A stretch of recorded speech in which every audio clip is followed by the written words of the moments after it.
Well, it's the start of the show when we usually talk about dearly departed figures from the world of entertainment, a.k.a. the segment where I tell you who I've been Googling.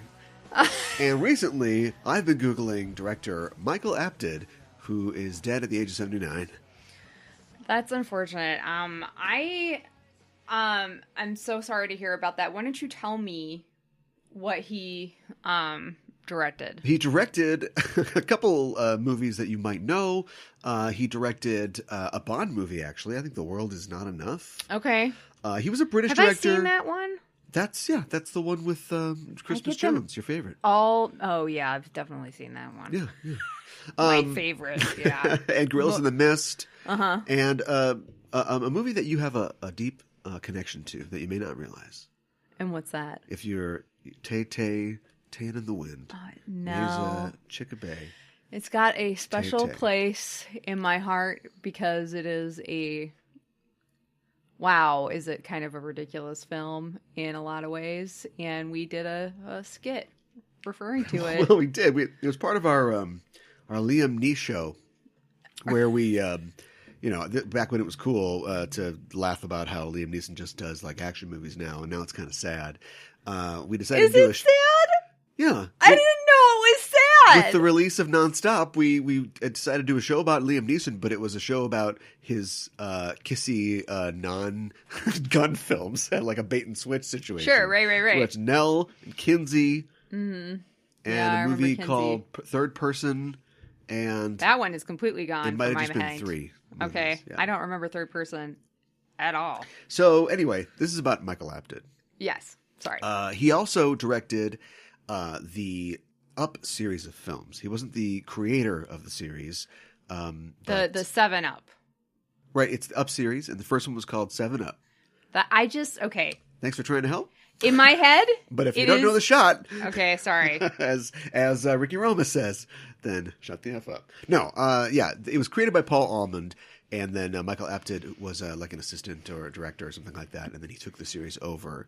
And basically what it is in 1964, they got 20 British school children together. Mm-hmm. And the idea was, first of all, it's a fascinating thing, because what they do is every 7 years, they go back and talk to these kids again, who then become adults. Right. So you've got 7 plus 7, 21 up, 28 up. It goes all the way to 63 up. That's crazy. And so it stands to reason that the director was never going to take the whole thing home. Do you know what I mean? You're going to have to pass it off to somebody else. Right. They haven't talked about that. I don't know if they're going to do that or not. I assume that somebody's going to do that. And it's just, I don't know, it's fascinating because it started as this really dumb project. 1964. Well, what we're going to do is, the Prime Minister of Britain in 2000 is 7 years old right now. That sort of thing. So which of these 20 boys will it be? Uh-huh. Right. They did pick 4 girls too. Not nearly enough. But it's just been fascinating to like follow their lives, and they're not all with us still. Just by the sheer numbers, some of them are not around, and well, that's depressing. I hope too. somebody continues this. I hope so somebody too. is working on something like this now, or is it too, Big Brothery? Not. We should be careful with terms like Big Brother and Orwell, because it's people in high office, elected office, don't know what they mean. So I just mean, is it too surveillance culture-y, too Twilight Zone-esque? I think that you bring up a important question. Well, I don't care because I want to see it.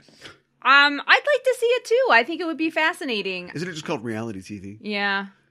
I feel like this is something this series is something that my mom has mentioned, and I think that she was interested in at some point. And I think that like maybe going off of the popularity of this, or maybe it was sometime in the 60s, there was like a group of high school students that they started doing, they at her high school that they were following, and they were trying to do something similar. I don't think it went all the way to 63, but yeah.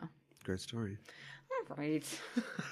I throw something out there, you throw it right back. A lady wrote, in the wake of the Columbine shootings, a lady wrote a book about the high school, American high school experience, and it was set at my high school. Okay. It was a nonfiction book, but she went in. This is a couple years after I graduated. She went in as like a. Sure. I don't think she did a Never Been Kissed thing, but she went in as a reporter, and I never actually read the book. I was You too should cool to maybe read it the because I was in book. college. I was like, I don't want to read this. But yeah, I kind of want to read it now for nostalgia's sake, I and think it would because a be lot of the teachers that interesting. are in the book are probably dead. Time just marches on, doesn't it? But that's not what this show is going to be about. Except it kind of is. Kind of is. Kind of is. Because we're dealing with a property that's been going for about 60 years now. Mm-hmm. It doesn't look like it's ever going to stop. No. One of those children. Can't stop, won't the stop. Thief of 2000 is 7 years old today. And will be 35 years old forever, no Yeah. matter what happens. Yeah. And we're Right. talking about Lupin III. Yes. Lupin the Third. Is that a thing? I feel like they did that in the movie. Oh, okay.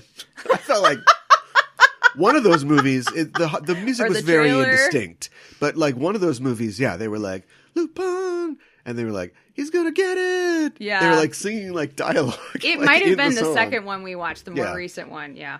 Yeah. Very bombastic production, but Yes. save it. Because we're talking about Lupin III. For a couple reasons. One, we haven't touched on it before on the show, and it is deeply involved in comics and TV shows and movies, which is our mandate. Mm-hmm. And books, I guess. And so... His books. Yeah. Also because there are... Well, here's the deal. We're going to watch, or we have watched, a film from 1979 called The Castle of Cagliostro. Yes. It is widely thought of as the most famous, probably the best Lupin III movie. Yes. It's directed by Hayao Miyazaki, Yes, it is. which is why everybody thinks it's so good. We'll talk about that later. All right. Slow your roll. And also, it heavily inspired a sort of new film, a latest push to try to renew the Lupin brand, a film called Lupin III, the First. Let's work on that title. Oh, no, too late? Okay. It's Lupin the Third, the First. And it was scheduled to come out so in America confusing. last year. Of course, it did not come out. But it did come out in Japan, and it's available on digital, and it's available right now on Blu-ray if you want to get it after There you you hear our go. review. Yeah. And it's done in 3D CG animation. It's the first time in his 60-something years that Lupin has ever been depicted in 3D animation on film. And so we're going to talk about that. And also, weirdly, as I was sort of thinking about like what we were going to do and like this show and put it together, I stumbled totally randomly onto a Netflix television show that just came out last week called Lupin, Yes. which is a modern update of the Lupin story Yes. done all in French in Paris. Yeah. Based on, of course, obviously, and referencing the original character, Arsène Lupin, from the original novels. The French novels. The Maurice Leblanc which, novels, yeah. Which Lupin III is based Which off it's of. just, yeah, that's so strange because that Yes. must have been in the works. You know, they couldn't have said like, ooh, Japanese movie, that means that Lupin's stock going up. Okay, let's put this together fast. No, this show must have been shot probably half in 2018 or 19. Yeah, right. And then like half maybe recently, if you can just do, I don't you know, know. little two-person scenes. So we're going to talk about that. It's a show on Netflix, which is really good at promoting some things, not so much other things. Yeah. Outside I the would Wire. agree with that. Their Anthony Mackie cyborg Let's not movie. put Anthony Mackie's cut the check face Anyway, on the poster. Let's just wait on that. the That'll be a hell? future show for sure. We'll talk about that in a little bit. But this is a show starring Omar Sy as the titular thief. Yes. He's sort of a younger, a little bit, maybe off-brand Idris Elba. Oh, don't say off-brand. Well, younger was insulting to Idris. Off-brand was insulting to Omar. Yes. I would just say in the vein of Yes. There you go. an Idris Elba. Yes. A very talented guy, a guy who is one of these stars who I'd call him like he's sort of like the French Hugh Jackman. You know, Okay. like he can act, he can sing, he can dance. He did a big circus movie a couple years ago Did he really? in France, and he's just sort of a guy that hasn't broken over here, but he's huge over there. And I'm glad to see him getting some Netflix love. So we're talking Yeah. about Castle of Cagliostro, Lupin III, the First, and Lupin, the Yes. the Netflix show. It's a lot. Yes. And well, they're I mean, mouth- we're gonna smash it all together. And I feel like it's all kind of mouthfuls except for the TV show. Yeah. Lupin. Well, yeah. Well, maybe that was their intention. I don't know. Like, no, lose the. Lose the third. Yeah, right. Lose the first? What? We'll just get right to it. And we are. We'll get right to the news. All right, well, it's January of 2021, Yep. and the Marvel machine is creaking back into motion, and Steam is coming out, Sparks, just making Sparks, Jubilees is doing her thing. And so, of course, Kevin Feige has sat down with a lot of different news outlets and provided a lot of information about Marvel properties coming out soon, and I thought I would just give a summary of some of that news, little tidbits. Oh boy, an update, huh? Yeah. Okay. I won't bore you with who specifically he was talking to when he released all this information, but Okay.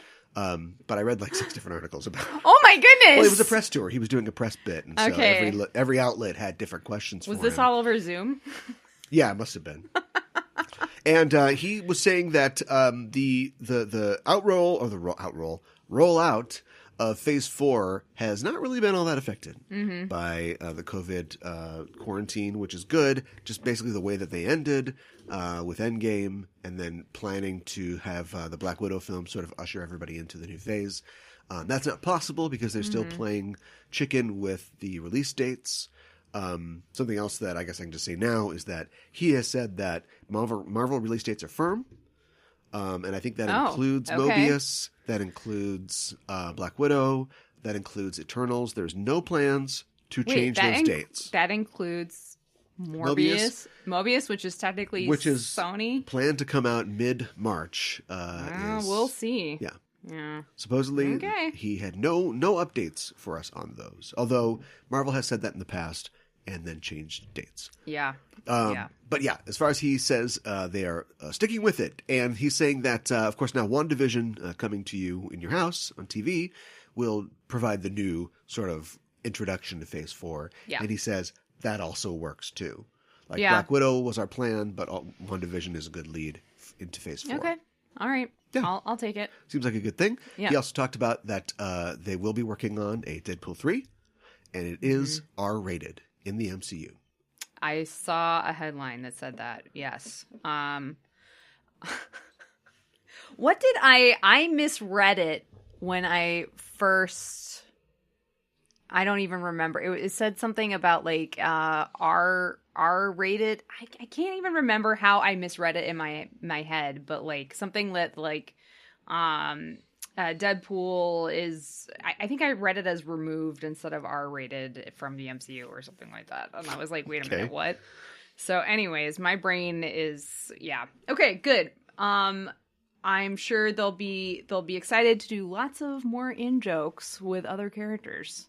Yeah, I think that Marvel is, I think they are big enough, either because they were just born that way or raised right, or maybe it's all their money. I think they're comfortable with taking shots at the palace. Do you know what I mean? Oh, at Deadpool? Yeah. Oh. And I think it's better when, like, okay, so like, you know, Captain Marvel had the tough job of juggling the 2 different tones, which is the story of like a survivor character, like surviving and coming into like her power, and then also doing just a lot of doing jokes. We got jokes. I don't know why they felt like it had to be funny. And I don't think it worked. No. All the way. But if you offload that kind of stuff onto Deadpool, then you don't have to do that. Yeah. And you can focus a little more on what you're doing. And then maybe they'll do that. I mean, he's a character whose tone does vary a lot. I mean, so yeah, absolutely. Do you think that they will bring in other characters from they'll have to, right? From the MCU to try to connect him more? We need to keep him as far away from Peter Parker as possible. Peter Parker is a child. That is a bad idea. I am terrified. It's okay on the internet for your little Tumblr, your Deadpool, your Wade Pete /fic, but I know Tom Holland is an adult, but in the Marvel universe, he's a child. So stay away from him, Wade. Yeah, right. Not yet. Yeah, seriously. He's not of age. Wait till he's finished cooking. Oh, my goodness. So anyway, and then also speaking of Spider-Man, I think that, Spider-Man movies can be funny too, but it's not like a movie can't be funny. And humor's been a big part of Marvel's secret sauce, but... Yeah, I mean, I'd like to see him making more jokes about where Patrick Stewart is. It's like, hey, guys, where's Patrick Stewart? Come on. That kind of thing. Speaking of Spider-Man and the people that were in it, Nick Fury and, of course, Talos, as played by Ben Mendelsohn, they will be in the Secret Invasion series, which will be a 6-episode Disney Plus series. Okay, that only makes sense. Man, Samuel L. Jackson is going to be in a lot of this. Is this because isn't there like a separate series that's or am I remembering this wrong? That's like Nick Fury, or is that the Secret Invasion series? No, it's the Secret Invasion series. I'm pretty sure. Never mind. And so he was not. The interviewer didn't press him very much, but he didn't give us a lot of stuff. But he said that this could have easily been a film. And it could work as a film still, but they wanted to do it as a series because you've got like these two strong actors anchoring it. And also he said that they want to sort of like explore this world a little more and do such stuff that they couldn't do in a movie necessarily. Okay. And so I don't know how to interpret that other than, we're going to get 6 hours of Samuel L. Jackson and Mendo, and that's pretty cool. But I think that they're going to have to make some decisions about what the Skrull thing is, because if it's Secret Invasion, they're going to have to pick some D-list.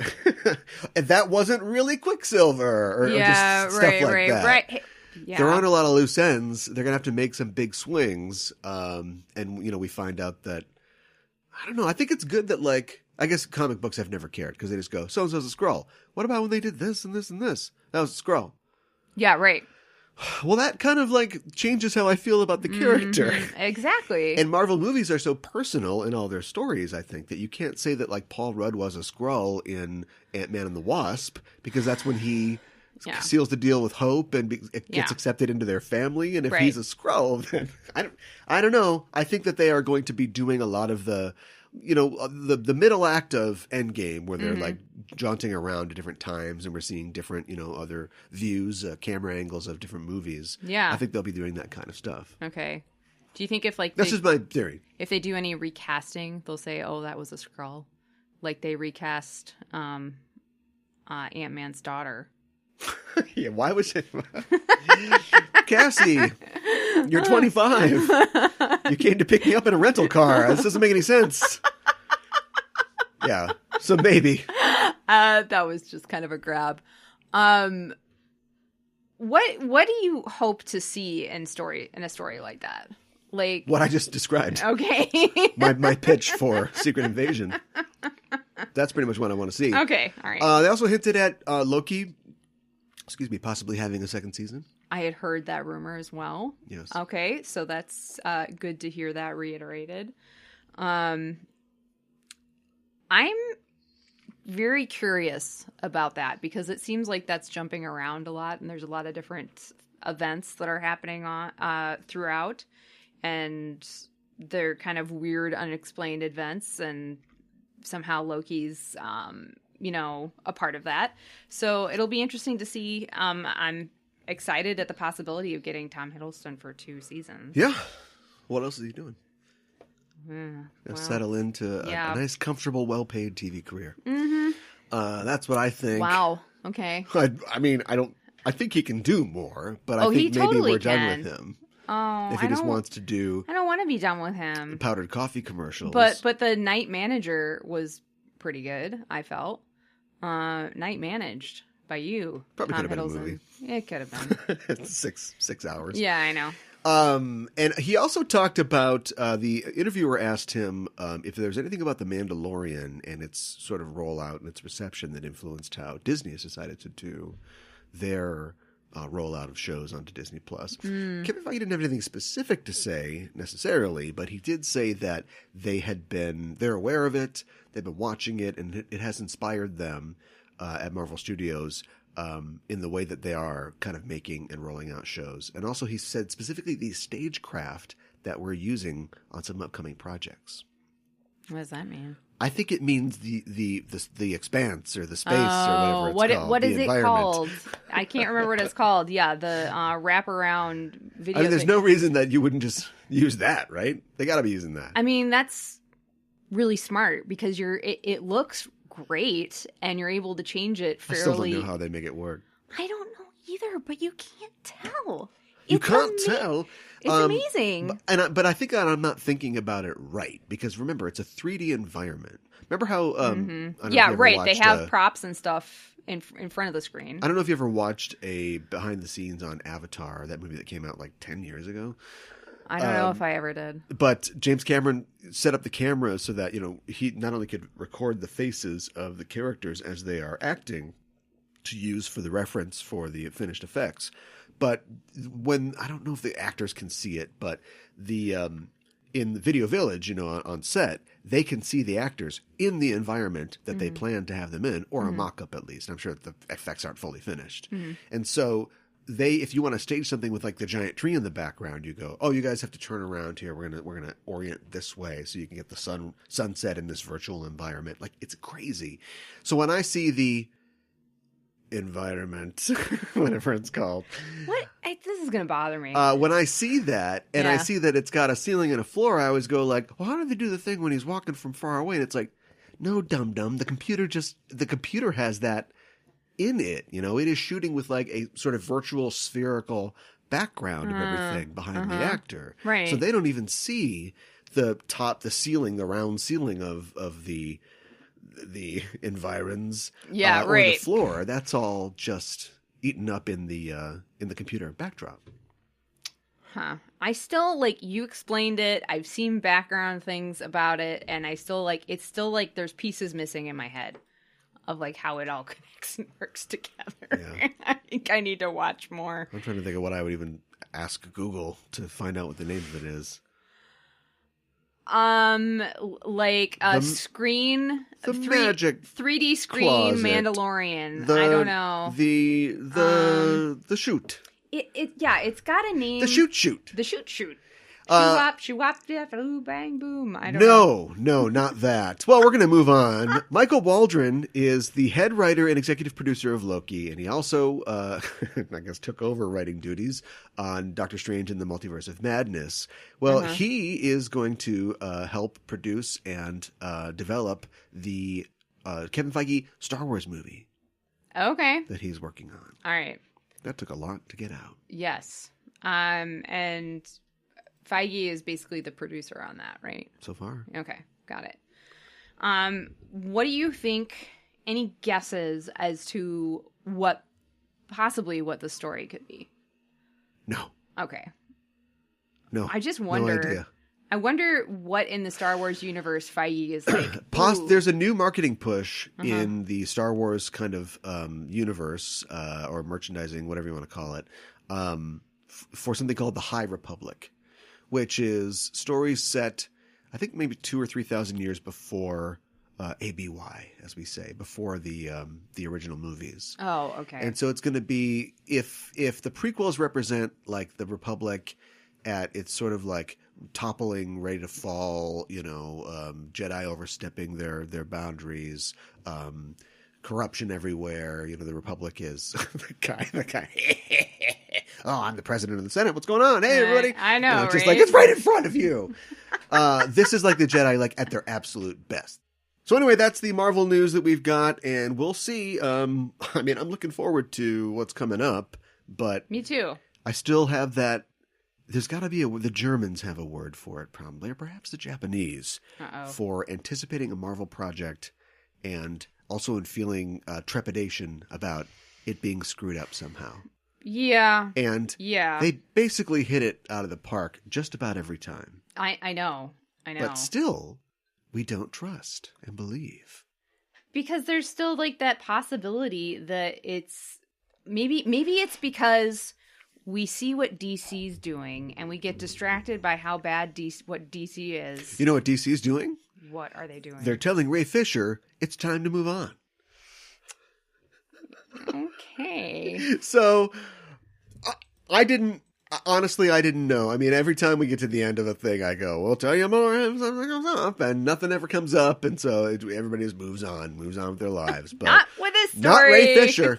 Not Ray Fisher. The guy's a dog with a bone, and we were still having this tiff between him and DC Films. And the most recent development is that it's been announced, essentially, that they are not recasting the role of Cyborg for the Flash film. Okay. He was originally planned to appear there, have a cameo, shore up the character's visibility. Right. He's been cut, and they won't be recasting Cyborg. That is not good news for Ray Fisher. Well, here's the deal. He said that he didn't want to work with Walter Hamada, the president of DC Films, Mm-hmm. who recently renewed his contract through 2023, so Right. he wouldn't be in the next couple of years anyway. Well, that you are absolutely right. So Ray Fisher responded, this is just a couple days ago, last week, on Twitter, in response to this article, which was on The Wrap. The Wrap led with this article that Okay. Ray Fisher had been, or the Cyborg had been written out of The Flash. And, you know, I saw it when it came out. I read the article, and then I looked around for other, like, I don't know what the Wrap source is. Sure.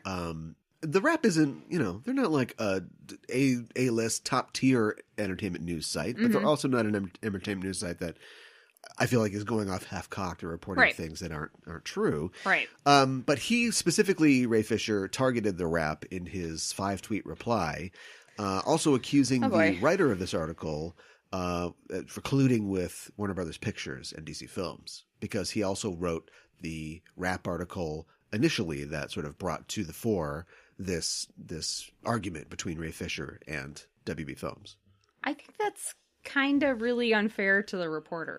And so he said, I strongly suggest that the Wrap amend this article immediately. While I appreciate the reporter's undying desire to do WB Pictures and Walter Hamada's bidding, it is factually inaccurate. I did not publicly step down from anything.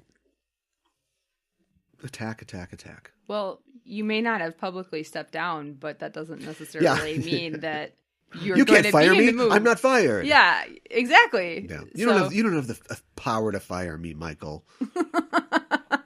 So say goodbye to these. This is the Yeah. last time you're going to see them. And he goes on to say, if WB has made the decision to remove me from The Flash rather than address in any way Walter Hamada tampering with the JL investigation, that's on them. The idea of removing the role rather than recasting it is only being used to try to avoid public backlash. So he is Okay. he is putting forth that that the fans, the Snyder heads, would go critical if it was announced that Omar Sy was going to play Cyborg, which would be awesome. Yeah, that would be awesome. I think that there's probably some truth to that, just because him and That Walter Hamada tampered with the no, Justice League investigation? that the Snyder heads would get upset if the role was recast, because Snyder and Ray Fisher are buds.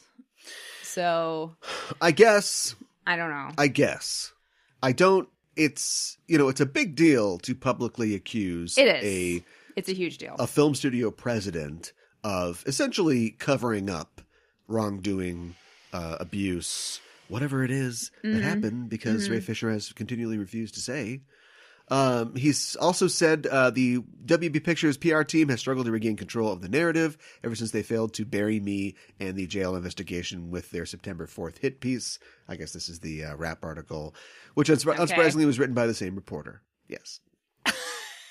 More on WBPR and Johanna Fuentes later. I don't know who that is. And here's something else.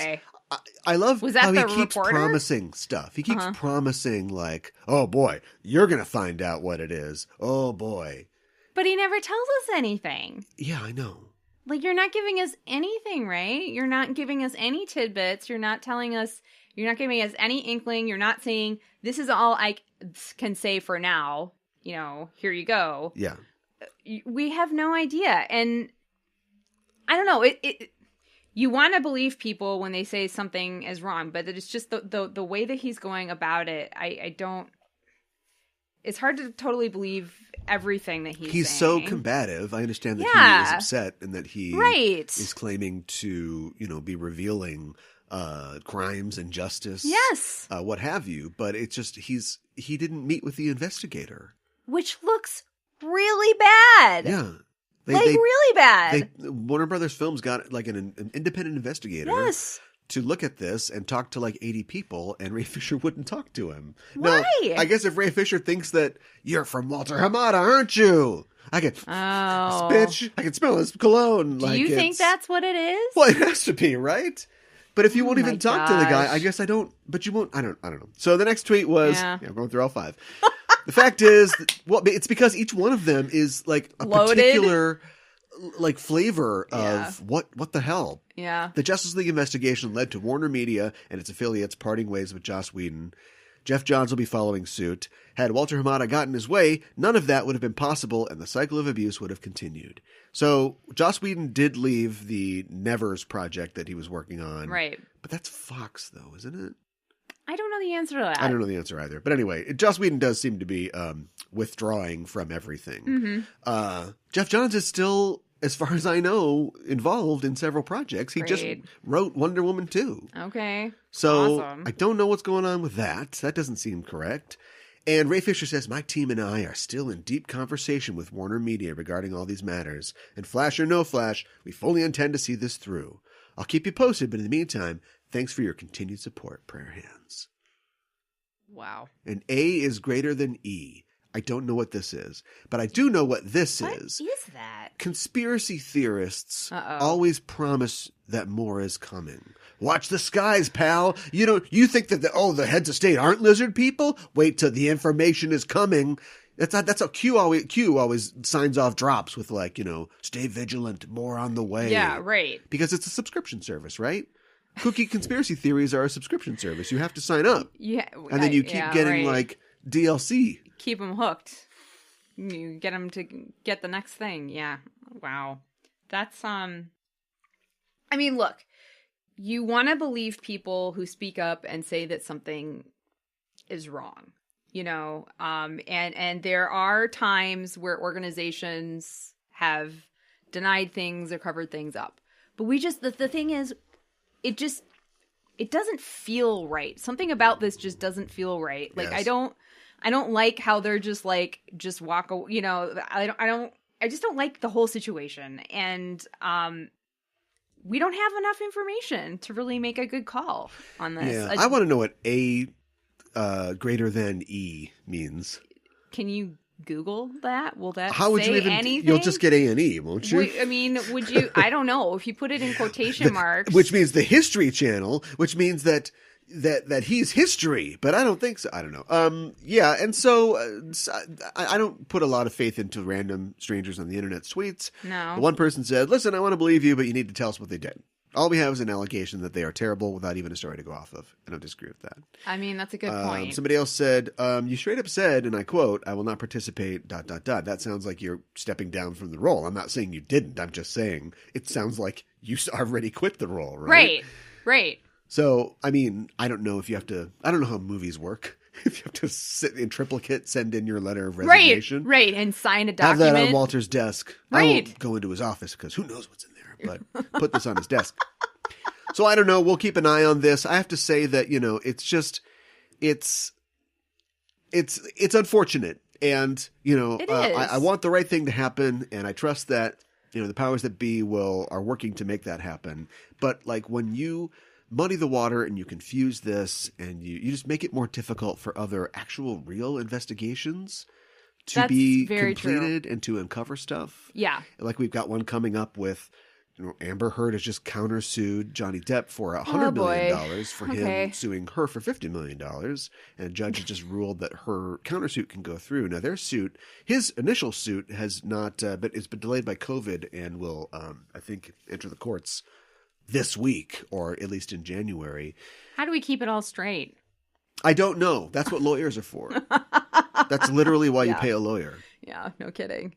And then they set up at Four Seasons Landscaping, and they really tell you what it is. And he's going to tell you, wait till you see the things that we've got coming. Yeah. Right? Who's that sound like? Yeah, I know. Right? America's mayor. Anybody ever has anybody ever spent just burned the Capitol that they had the way that Rudy Giuliani has? However you feel about him. That is a fantastic question. 20 years ago. Yeah, I know. On the cover of Time. Yes. Now he's out back of a or whatever. Yeah, place. Right. With hair dye dripping down his face. Well, so, I mean, we all have cosmetic malfunctions. It's just usually not. But on I mean, just think about TV. I know, but just think about the sequence of events, project back exactly the mousetrap game. Yes, that ends with him being, yelling on national TV while it's just ink black stuff comes down his face. Yeah. You have to wait for that I've to set, seen the Ruby. X-Files, and so has Ray Fisher. So we'll report on that more later. Let's just keep digging through the crater there that is WB Films. Although I guess technically maybe this is HBO Films. I don't know. I don't know what banner the Snyder Cut is under, but I think it's WB. Zack Snyder has recently released a picture of Wonder Woman. It is a picture from an earlier version of what they were going to put into BVS. Of course, BVS, Batman vs. Superman, Wonder Woman appears. Yep. Bruce Wayne learns that he finds a picture of her in World War I, and he's like, oh my God, that hot chick from the party is in World War I? What's going on with this? Well, originally, in this picture that he shared, she was in the Crimean War. And in the picture, it's interesting. Which was how long ago? About 150 years. Okay. Right? The mid 19th century. I don't know that much about it. Yeah, I was going to say, what side was she on? And was it the right side? Because I don't know. No, I mean, like, I know who the combatants were, but, like, who would you really root for in this war between, like, colonizing empires? I don't know. I don't know. Maybe she was protecting the little people. She was, like, fighting with... I'm sure the Kurds were probably in that war because they've just been shit on for their entire existence by the whole world. And it's interesting because in the picture, she is with a diverse team of fighters. There's like a guy in samurai armor. There's like an American Indian looking guy. There's like a British Highlander guy. And it mirrors, I think, it seems like a pitch for Wonder Woman. Yeah. Which eventually involved Diana being involved in an archaic conflict, in this case World War I, and being surrounded by a multinational team of badasses. Right. So when they brought Patty Jenkins on to direct and develop Wonder Woman the first, she was like, guess what I don't like about this is the 3 severed heads that Wonder Woman is holding by their hair. Yeah, about that. Seems a little extra, a little aggro. So we're going to change it. And then they came up with the World War I idea because Marvel had done World War II already. But that's what she ended up doing. But I think also World War I is more recognizable, like, just on seeing it than the Crimean. Am I even saying it right? The Crimean War. Crimean War. Crimean War. You know, because I would look at that and I would just be like, run. Right. I already know.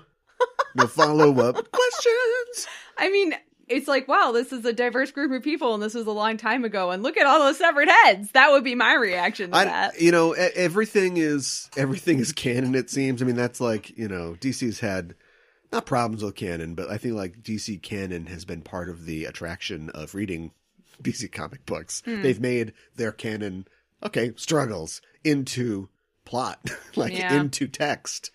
And so why not just do that with DC films as well? And we'll have an extended sequence in Wonder Woman 3 where we see her in the Crimean War, right? Sure. Everything is material. Don't throw anything away. Yeah. Zack Snyder didn't. Oh, boy. He kept it all, and he's making more. Yeah, he's just going to show us his dinner scraps. He's like, look at this. What do you think Cyborg cuts a Japanese guy's head off in Justice League Snyder Cut? Oh, my God. They add I'm so concerned. Like, who's a Japanese bad guy in DC? I don't know. I don't know either. I feel bad. I just don't know.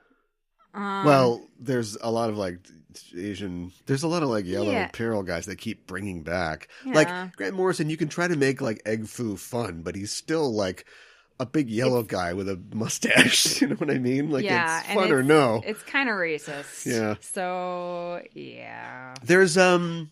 Deathman, right? I don't know. That sounds like a made-up character. Or a Japanese manga character. Yeah. Okay. Yeah. And he was like in the Batman manga or whatever, and he was very popular with Japanese fans, never really made it over here. And then Grant Morrison, who literally does believe that every piece of trash you pick up off the ground is canon, had Batman and Batman Incorporated go up against well, maybe he's like, Deathman. This wasn't really a thing. I could make this a thing. I think he likes a challenge. I think that's what it is. I don't think he thinks of it as a challenge. Oh. I think he is convinced of his correctness, like a zealous, like Ray Fisher, like a person who's on a crusade. I think that he knows that he's right. All right. I mean, whatever. I think Grant Morrison's a great writer, so I would read just about Prove it! Anything he writes. Let's talk about the Grammys. They've been postponed. All right. And unfortunately, a lot of people who are up for Grammys are protesting the ceremony's lack of inclusion, which is still a thing. One would be The Weeknd, who I don't know what's going on with The Weeknd. Just Google the Weeknd face and try to get at me on social media at Justin F. Trump. I don't know what's going on with The Weeknd. He's doing something. But the 3 out of 5 of the nominees in the Best Children's Music Album category, not really familiar with a lot of the people in contention, but they have refused their nominations over the lack of inclusion. Okay, so I have a follow-up question. No, I'm not going to be able to answer it, but go ahead. Is this the lack of inclusion in this specific category or the overall awards? Do you know? No, it's it's the awards in general. Okay. But also it's Alastair, Mook and Friends, the Okie Dokie Brothers, and Doggone Fleas. Does that sound like 3 black children's bands? No. What do the Wiggles have to say? We go down to the Wiggles in Australia. Right. But the coast, not the middle part. Why is that? Because they're white. Oh. The Wiggles have a black guy now. It's fine. Yeah, I don't know. I just think it's interesting that out of all of the categories, it's 3 different groups from the children's category that have decided this is enough. Do you want to know what Joni Leeds, one of the 2 remaining people in the category, oh my goodness, had to say? Do I? They're staying in. And Joni Leeds specifically said that receiving a nomination as a woman is something that is important. Quote, "It's not my nomination. I share this with 20 other women, including a female Latina producer and many females in the BIPOC community." Thanks, white lady with power. Oh my goodness. You did it again. Okay. All right. Well, when Lady A suddenly comes out with a children's album. What would their kid's name Old be? MacDonald had a farm. Right. Oh, thanks for the award. What would their kid's band name be? Lady Apple or something like that? They try to make it more kid friendly. Yeah. Okay. Yeah. All right. Lady A is for Apple. There you go. Okay. All right. And then we go in the stores and we put apartheid stickers on all the over the Apple. Oh my goodness. On all the CDs. Okay. All right. I'm down for some activism. Sure. A is for activism. Yeah. A is for Activision. Activision should get into activism because their games suck. What else is going on in the music world? Looks like Kimye is no more. Single tear. Kimye's like, when they first got together, it was like, oh boy. This is one of the 7 seals, right? Mm-hmm. And then when they were together for a while, you're like, oh, wait a minute. This might be perfect because she's like a brand maven and is a fashion person. And he likes and does fashion and stuff like that.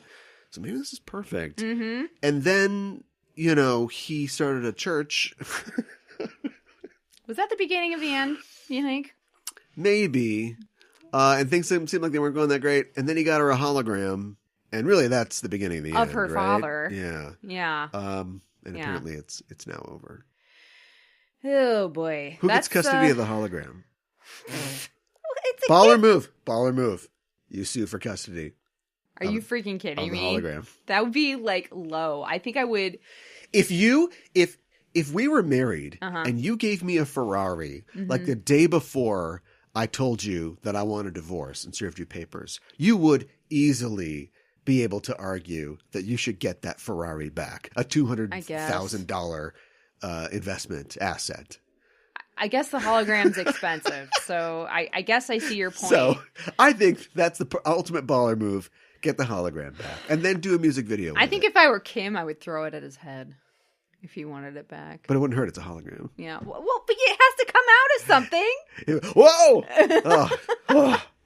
Thought a guy was attacking me. This is like season 7 like of Star Silicon Wars Valley. Ghost. Yeah, right. Yeah. Right. It's a phase ghost. Yeah, Only right. one. Yeah, no! You're my only death. It's very sad. I don't. It's I know. We shouldn't. Speaking of lawyers, I how think many I'm a lawyers are little going to be slap on this happy. one? A lot. They're going to have 2 boatloads full of lawyers just fight in the middle of an ocean. Oh my gosh. I mean, like because Vikings. like you said, not only are they celebrities, but they've got all their brand stuff. Yeah, and they have a lot of stuff. they've got a lot of stuff, a lot of brands, a lot of things that intertwined. The kids. This is going to be messy. You know, Yeah. I know he sings about prenup, but we'll see what happens. Speaking of prenups, Oh boy. actually, let's not bury the lead. Dr. Dre had an aneurysm. He's okay. Oh my gosh. He was tweeting it from the hospital. He's okay. Okay. I don't All think right, he's that's a like good running sign. a marathon, but yeah, All right. he's alive and he's in recovery. And I've known people who have had trans-ischemic attacks, brain is injuries, that? aneurysms. What is a trans-ischemic attack? It's a Did I stroke, say basically. that right? Yeah. Wow. And they've recovered and they've returned to normal or 95% of normal life. The key for that is getting to the hospital and pretty immediately, right? Yeah. Like you gotta go. You think something is wrong, you get there. You call an ambulance, what have you. But it's Yeah, safe, Oh, right? yeah, right. I don't even remember. It's an acronym. No, fast. I was like, yes. You would be dead Yes. if you had a stroke. I was like, yes. I'd be and- like, say, skiing. Can you ski? Get her on the skis. I don't think she can ski.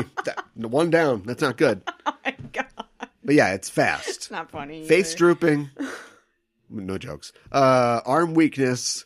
Have you seen him? He's ripped. Speech difficulty. No. That's it. That's where you get it. He's like, I don't care about the F and an A. Listen to this. Mm-hmm. It's Dre Day. Oh no! If he can't do his raps, then yeah, he's in trouble. And Yeah. then T is not even a step. It's just call 911, which you should probably just do anyway, right? Yeah, Right. right. If you've got insurance, just call 911. Yeah, maybe call 911 and they can go through fast with you or something. I don't know. That's not very fast. No. I'm going to stop laughing at That's horrible like- things, which I seem to continue to do That's today. like comfortable speed. I C. think Kick. No.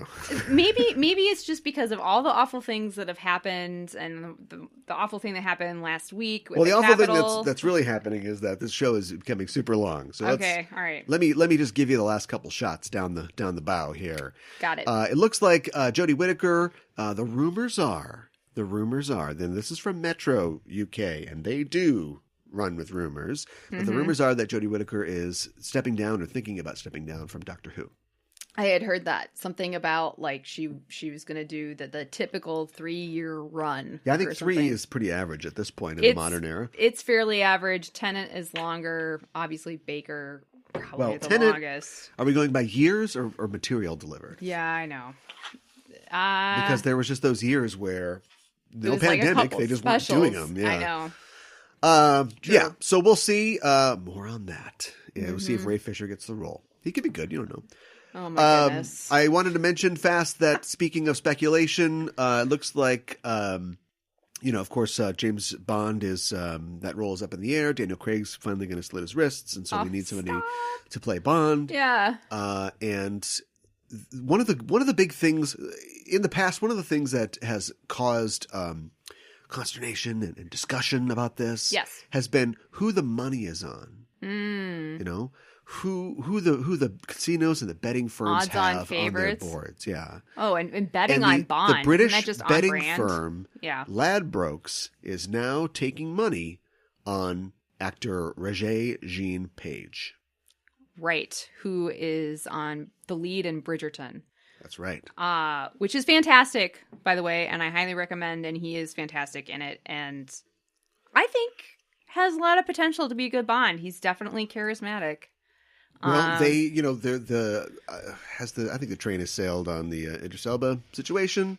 Unless they're, I mean, I don't wanna he could call be him- the black. He could be the black Roger Moore. Who knows?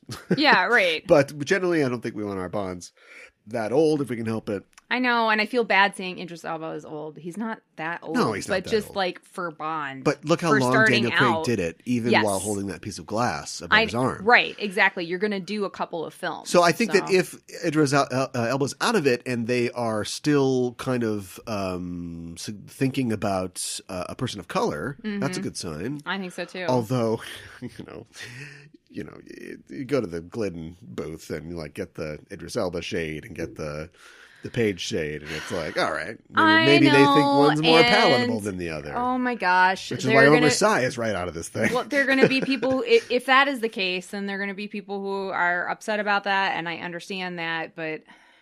I mean, Paige is like, he's right around, he's maybe one tint darker than Meghan Markle.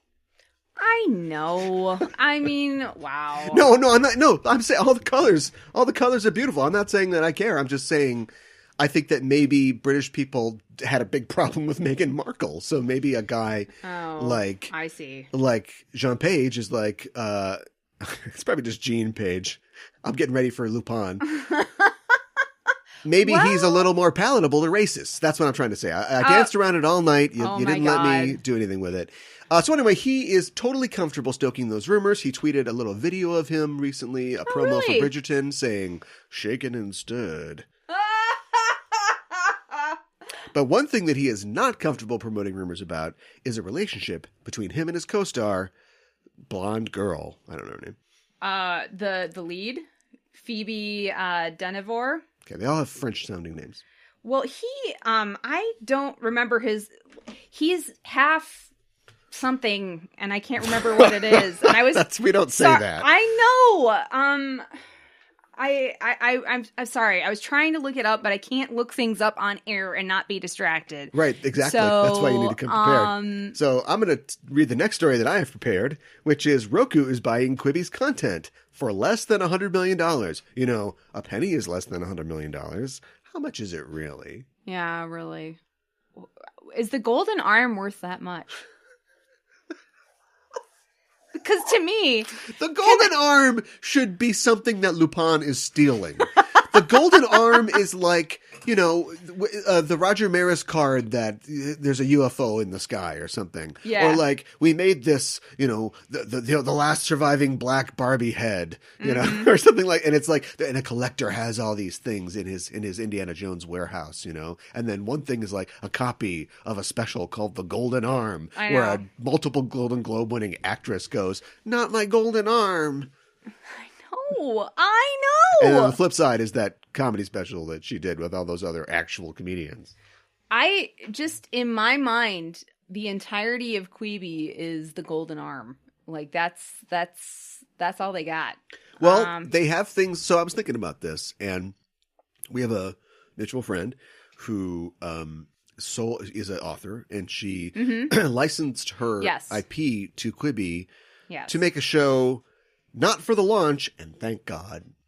But from what I understand, any third party, you know, author or whatever that developed with them owns their stuff still. So it isn't like now the TV rights to her thing are going to be owned by Roku and she's out of luck. Right. I think she's okay. This is all the original stuff that they did. So, like... That Sam Raimi did the Golden Arm, though, so I don't know if he has a piece of that or if he did it just for hire. But, like, you know, the guy from Kimmy Schmidt, the game show where they fire plates of food into, like, cooks' faces and then see if they can, parsley? Let's see if they can tell what it is. Hilarious to me. Or Chrissy Teigen's show. I want to watch that. Whatever her show was. I have no idea. So, I don't know, like, Roku, you know, what is Roku? Am I too old or too young to know? Isn't it like a thing it's you TiVo plug mixed into your with TV and it's like satellite TiVo? TV? You can get, I guess. Well, all platforms have content now. Yeah. And so this is them, you know, now they've got a library of content. They probably did before, but this is them adding to it, although it's not a draw. I know. So, and I don't know how you're going to just show 10-minute videos on your thing, but that's what it is. Okay. Last comment about that.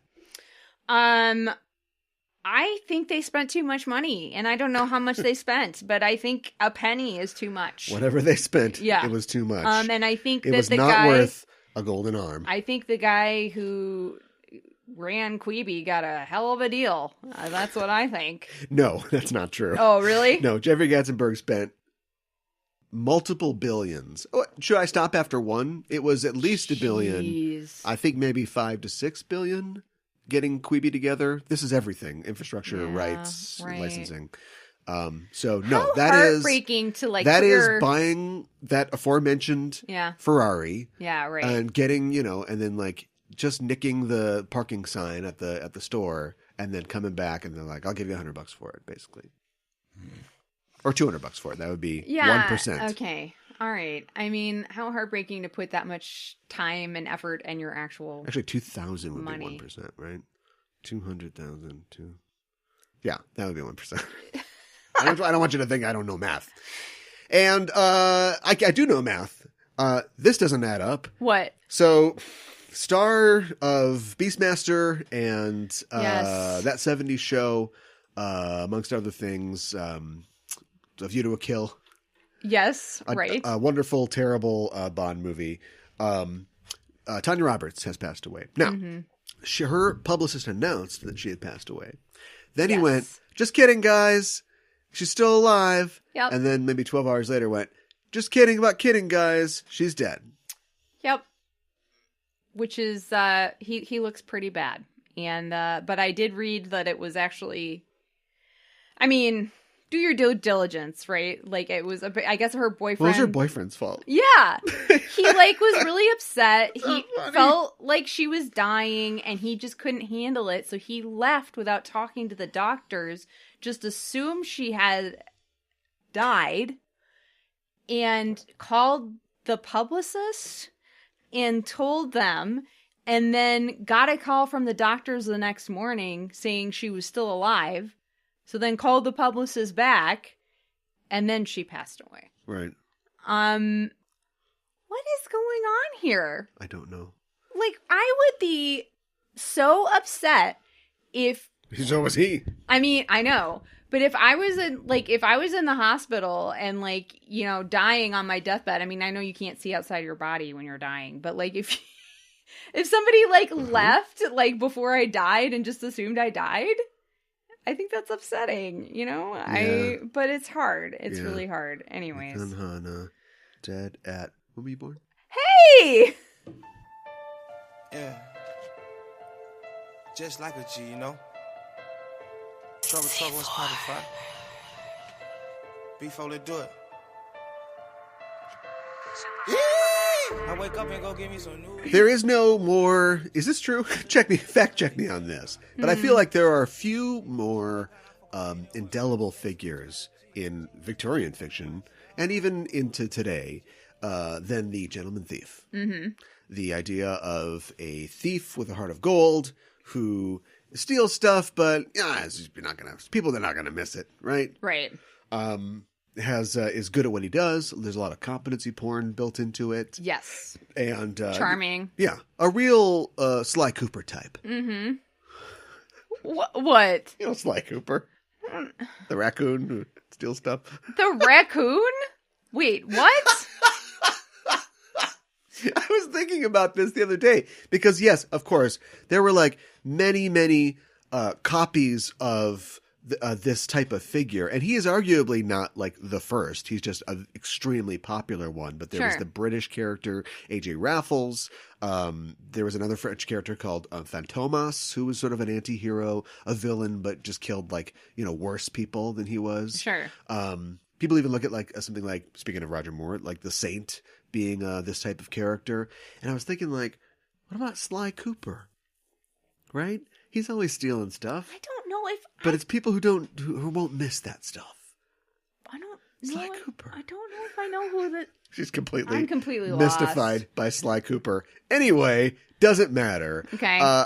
It's all these characters are called rocambolesque because there was a character called Rocambole, which actually predated Lupin, who was a similar type of character. Okay. It's not sounds French. Copying. Also. It's just it's whatever. It's just it's a style. Right. Although Maurice LeBlanc, the guy that created Lupin III, did did steal from another character from this time, Sherlock Holmes. Yeah. Right. He basically wrote a story because he lived in France and Arthur Conan Doyle lived in Europe or England. Yeah. Come get me. It's 90 miles of channel between us. So I'm going to write a story where my character meets your character and your character fails to catch my character. This is my story. Right. Well, that doesn't mean that lawyers can't take a ship across the channel. And yeah, right. He got in trouble. He changed it to Herlock Sholmes and then continued to use that character for 30 years. Ridiculous. Yeah. Dude, you could never get away with that now. I know what you're doing, but come on, change the name more, you know? Yeah, I guess. Seriously, it's like another turn of the knife. Like, okay, I will change it as little as humanly possible. I'm going to call him Arthur Crybaby Poo-Poo Head. Yeah, exactly. Yeah, it's of Russian extraction, my name. But Lots of people are named Arthur. not a lot of people have this Yeah, name. yeah. But yeah. So anyway, that character was very popular, was around for a while. This was all at the beginning of the 20th century, in the early 1900s. Saw a resurgence in the 70s, but not before a animator called Monkey Punch, a.k.a. Kazuhiko Kato, decided to draw upon that character for his inspiration, Lupin III. Yes. He's like, you think the English Channel's wide? Try the Pacific Ocean, baby! You're never going to catch me! And they never really did, How except very for the fact... Lupin of him. Yeah, exactly. They never really did, except for the fact that for a time outside of Japan, he had to be called Lupin or just Wolf because of trademark issues. Really? But then, because this is all 100 years ago, the copyright lapsed, and now he can just be Lupin. Interesting. Yeah. Okay. All right. Huh. Well, there you go. I know that so I didn't know a whole lot about Lupin III. I knew it existed before watching these properties. And I knew there was a manga. And I knew about the first film that we watched, The Castle of it trips me up so much. Cagliostro. Cagliostro. I don't know what it is. I think I psych myself out and think I can't say it, and then I can't say it. There are like 6 films? There's a lot. There's 6 feature films, I think. Mm-hmm. There are 11 theatrically released films. Holy cow. There are 2 live action films, 5 OVAs.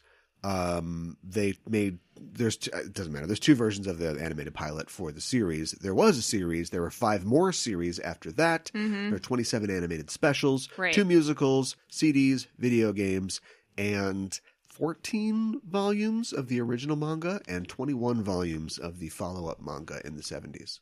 Wow. This character debuted That's a lot. in 67. Yeah, I was going to say, I thought I remember it. The anime seems like it's 60s style, like animation. Yeah. It's set in sort of like a just sort of nostalgic, I think, timeless time. Obviously, this character takes a lot of inspiration, not just from the original Arsène Lupin, but also from James Bond. Yes. This is like, its origins are in spy fiction through and through. Oh, absolutely. And apparently in the manga, he is a lot more serious about getting his work done. He'll kill people. Somehow it's all light and he's still a nice guy, but it's more violent, it's more sexual. And a lot of hardcore fans really hated that the cartoons, the animes, are a lot more cartoony and for all ages. Well, they probably made If I can't say a marketing Fuji decision. Cakes' boobs, then what is this all about? Yeah, right. They probably were like, let's, make it so more people can watch this because clearly. Toys and manga. Yeah, let's sell this stuff. I understand to an extent, like people being upset about it, but I don't know. Look, everybody has their own favorite versions of things. So maybe the manga is your favorite version, Yeah. Well, this character is beloved the world over. We watched one of his most beloved films, 1979's The Castle of Cagliostro. Yes. And even though it's against my better judgment, I guess I'll ask you to provide a brief summary of the film. Okay. I'll do my best to be brief. So Lupin III works... his right-hand guy is Daisuke Jigen, and they go on capers together and they steal stuff together. And Lupin is like, okay, there's this counterfeit money that you are laughing at me already. Your best friend is the dangling participle, right? Start with the action. After stealing counterfeit money from a Monte Carlo casino, Yeah. Lupin and Daisuke decide to trace the money to its source, Yes. the mysterious kingdom of Cagliostro, Yeah. where they become involved in an ancient plot and by a secret society Yes. to find untold wealth. Yeah.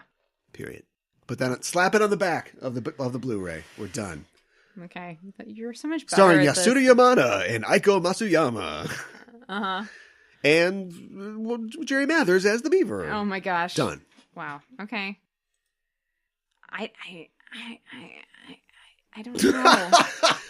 This is my way of doing summaries, and then that's a beat by beat breakdown. I know. I It doesn't don't know matter. why I struggle with it. It doesn't matter. It takes a lot of work. I don't know. It takes a lot of practice, Okay. which I've had. Remember, the only way I could see movies when I was a kid was to read summaries of movies. So Maybe that's part of it. I don't know. that's my Slumdog Millionaire. That's the only one I've got. I got no other skills, or I can't answer any of the questions, but I can give you a synopsis of a movie. Okay. It's 50 words or less. All right. So, the whole thing, like you said, is set in 60s, although the movie came out in 79. And I didn't think too much about it, but as I was watching, I was like, what is this set? And it seems like it's kind of like, mid 20th century Europe. Yeah. And I don't know if I guess we've seen one other Lupin movie. Yeah. I don't know if they're all like this, but it has a very, I feel like this movie, because of Miyazaki's influence or his direction, is probably more castle and fairy tale and princessy than Yes. other Lupin films. I would agree with that. So why do people like this one if it takes him out of, his normal environment? I think they think it's fun. I think the mystery is intriguing. The Count is just pure bad guy. Yeah, no real redeeming qualities. No.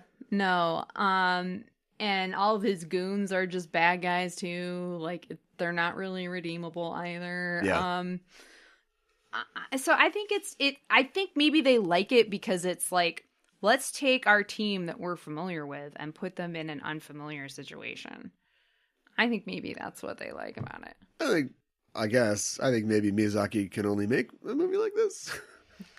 Put a gun to Miyazaki's head and go, there will be a cell phone in this next movie. Oh my gosh. I don't think I can.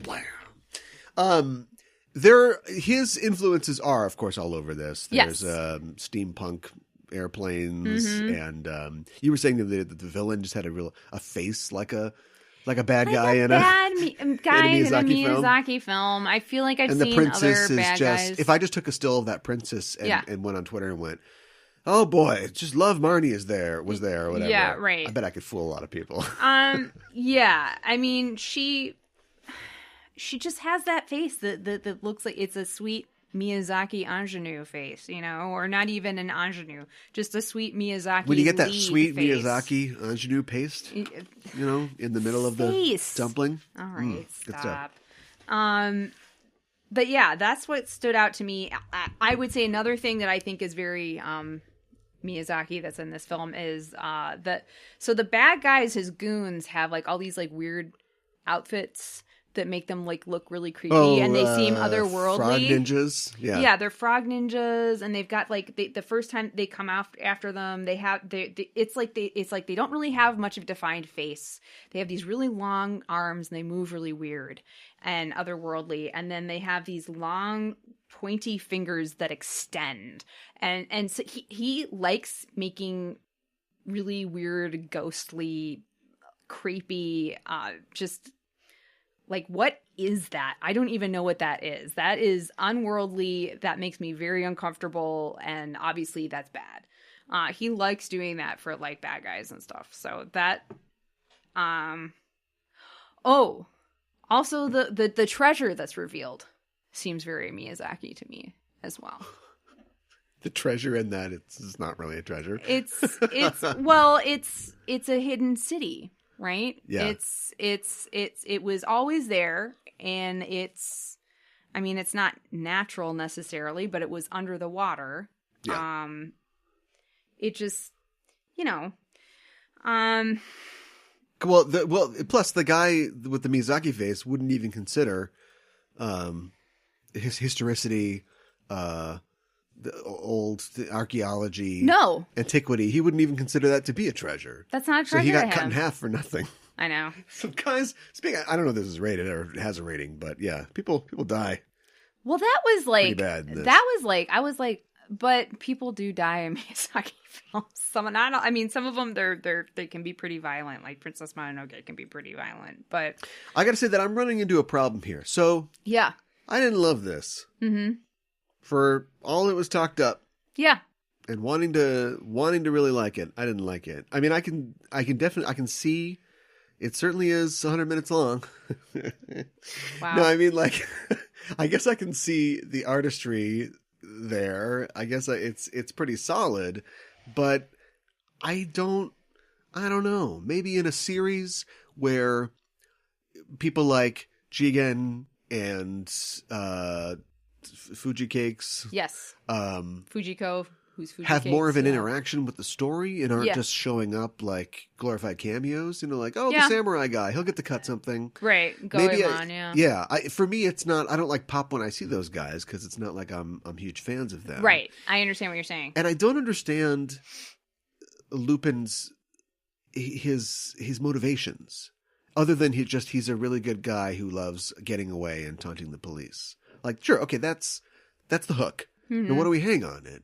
And I don't know why he does any of the things that he does. He doesn't even really. But all the things that we see, at least the first two things that we see, he saves the day, solves Yeah. the problem. He ingratiates himself with the girl Yes. enough so that there could be something going forward. Mm-hmm. And both times, and let's be fair, we're about to talk about it, but the first drew heavily on Castle for inspiration. Yeah, for sure. But both times he just sort of steps away and he's like, well, I got things to do. Oh, stuff to steal. And it's cute for like one movie, but the both movies I've seen has been the same For thing. both movies doing and I wonder that. like why he even does this. And I know it's just a kid's show. No, it's not. There's supposed to be boobs in it. Whatever. I don't know. I was dissatisfied in that. Well, I wonder if, like, because I think we're supposed to kind of get the idea that Clarice in this film and then the female lead in the next film, they're both fairly young. And Lupin is, like, what, in his 30s? Right. And Lupin's, like, what, in his 30s? And I guess. I don't really know. I think both of the girls are kind of enamored with him by the end of it because they...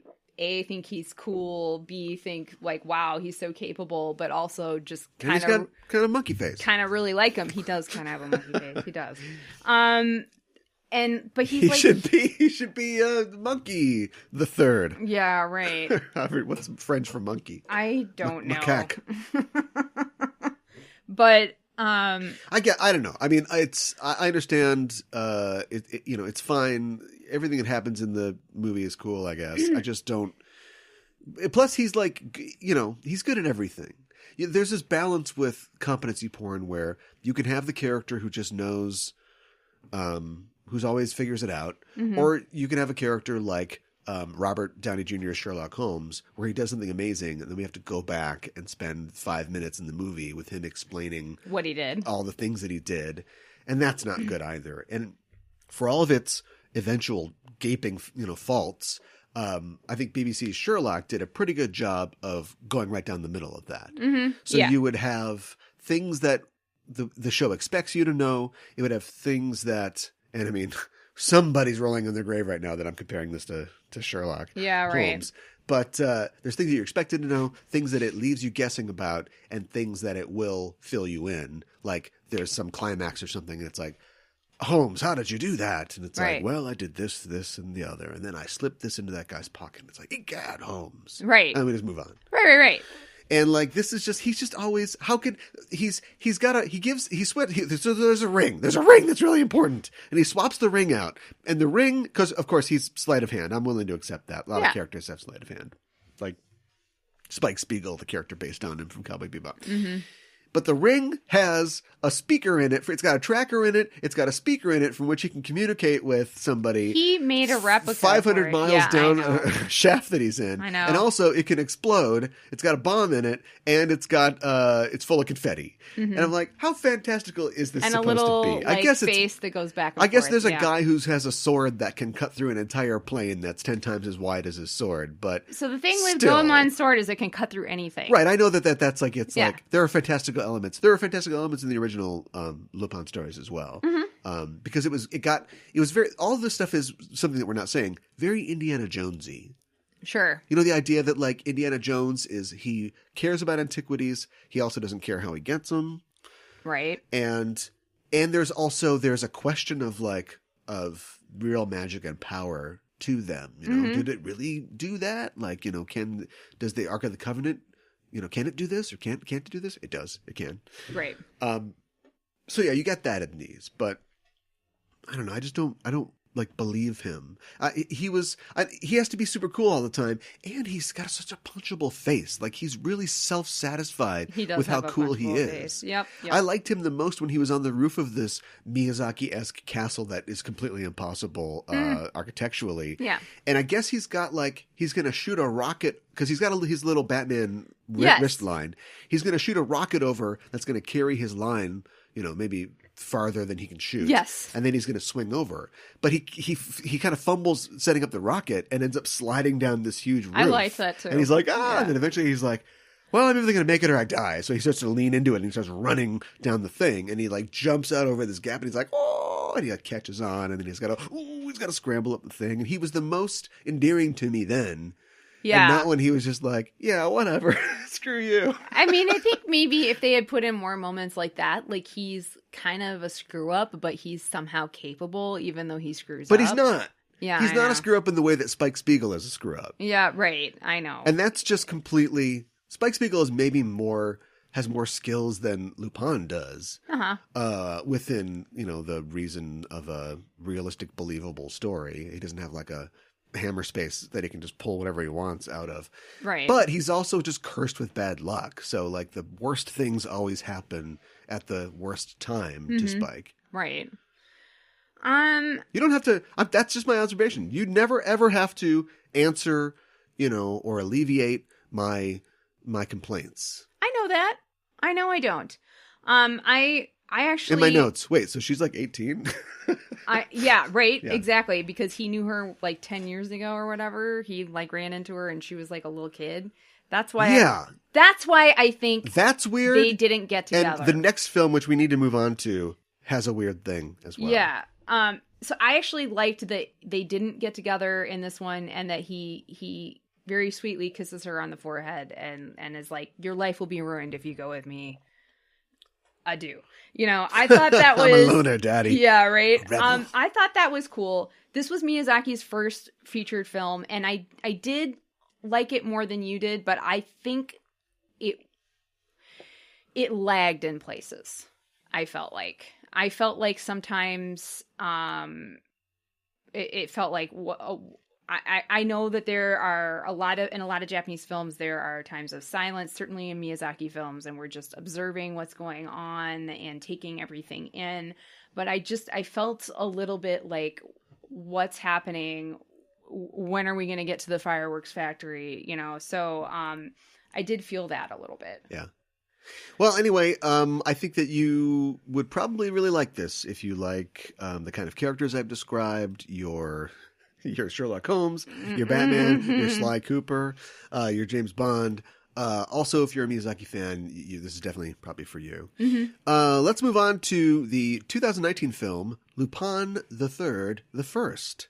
Not to be confused with Lupin III, Part 2. The first Part 2, First Blood. Oh my God! Seriously, this is worse than Rambo. It's up there with Rambo and the Xbox consoles. Like, what is going on? This movie begins with the creation of an orphan and Nazi murder. Yay! So maybe this is what people are talking about. Maybe this is a little more like towards the speed of the manga, a little darker. Oh, is that it? I don't know. I'll tell you what's going on in this one, just so we'll move on real fast here. Okay, go ahead. It could be after Cagliostro. I don't know if these take place in sequence, but it doesn't really matter. All of his friends are there, and Zenigata hasn't caught him yet, so that's all you need to know. Oh, did we even mention Zenigata? No, we haven't. We can do it now. Okay. Yeah. So anyway, there is a famous artifact called the Bresson Diary up for auction. And auctions are a big part of heist movies, as we'll see in a little bit. Yep. And of course, Zenigata and everybody thinks that this guy's going to steal the thing, and so they're ready for it. A guy does try to steal the diary, and yes, it is Lupin. Mm-hmm. He is captured by a security officer, a young girl who is very zealous in getting him. And then she has the diary in her possession. We're going to take it back to the vault with another guard. And when the guard's not looking, she knocks that guard out, basically. She sprays him in the face and with something. Yeah, which we'll talk about that too. Yeah. Can't wait to talk about that. And she steals the diary. Well, guess what? He's back. And they have like a thief fight over this diary. And eventually Lupin is captured because Zenigata gets there with all his little Keystone Cops.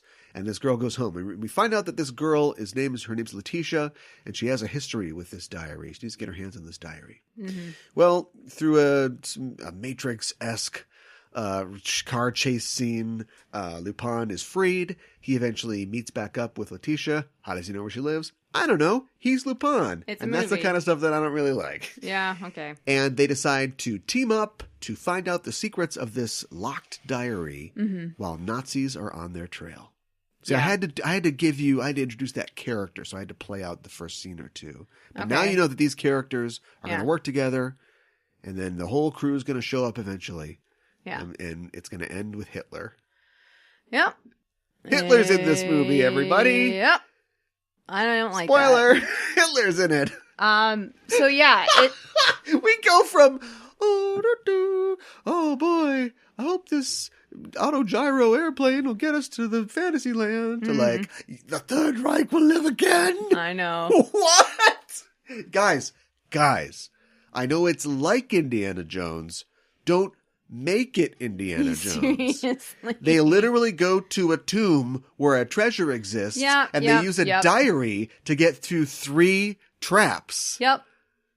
And his father is like, has the wisdom of the Lupin's father is involved as well, or his grandfather. His grandfather, yeah, exactly. We never got deep enough to find out like what. So I guess he is the grandson of the, in their world, historical Arsène Lupin. Oh, the French thief. I never made that connection, but I guess that's what it is. Yeah.